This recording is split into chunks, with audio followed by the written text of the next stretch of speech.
Hi, welcome to me மசாலாவில் உங்களுக்கு நிறைய ஐட்டம்ஸ் இருக்குது.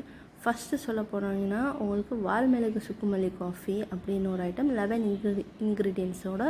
அதில் வால்மிளகு சித்தர்த்த அதிமதுரம்னு 11 இன்க்ரீடியன்ஸ் இருக்குது. பெஸ்ட் ரிஃப்ரெஷிங் ட்ரிங்க்குங்க உங்களுக்கு. நெக்ஸ்ட் வந்து பார்த்திங்கன்னா கரம் மசாலா வந்து ரொம்ப பியூராக உங்களுக்கு எந்த கலப்படமும் இல்லாத ஒரு சாலிடாக 6 மந்த்ஸ் நீங்கள் வாங்கினீங்கன்னா உங்கள் வீட்டில் சாலிடாக 6 மந்த்ஸ் வரைக்கும் அந்த கரம் மசாலா இருக்கும். அவ்வளோ நல்லா ஃப்ளேவர்ஃபுல்லாக நல்லா உங்களுக்கு வெஜ் நான்வெஜ் எதுக்கு வேணாலும் நீங்கள் யூஸ் பண்ணிக்கலாம். அது இல்லாமல் நாகூர் மட்டன் பிரியாணி மசாலா, அப்புறம் வந்து மந்தி பிரியாணி மசாலா. மந்தியில் வந்து யூடியூப்பில் உங்களுக்கு நிறைய ஐட்டம் போட்டு செய்வாங்க. என்னோடய மசாலா வாங்கி டேஸ்ட் பண்ணி பாருங்கள்.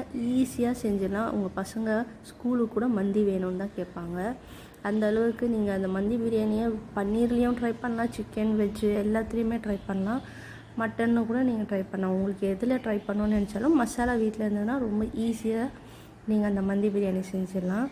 நீங்கள் என்கிட்ட இந்த மசாலா இந்த மேலே இருக்கிற நம்பருக்கு காண்டாக்ட் பண்ணி மசாலாஸ் எல்லாமே ஆர்டர் பண்ணிக்கலாம். மிளகா தனியாத்தூள் கூட நம்மக்கிட்ட பியூராக தாங்க இருக்கும். இட்லி பொடி அதுவும் வந்து இலையில் இட்லி பொடி, வால்மிளகு சுக்குமல்லி காஃபி, சிக்கன் மட்டன் மந்தி பிரியாணி எல்லாமே இருக்குது. மேலே இருக்கிற நம்பருக்கு காண்டாக்ட்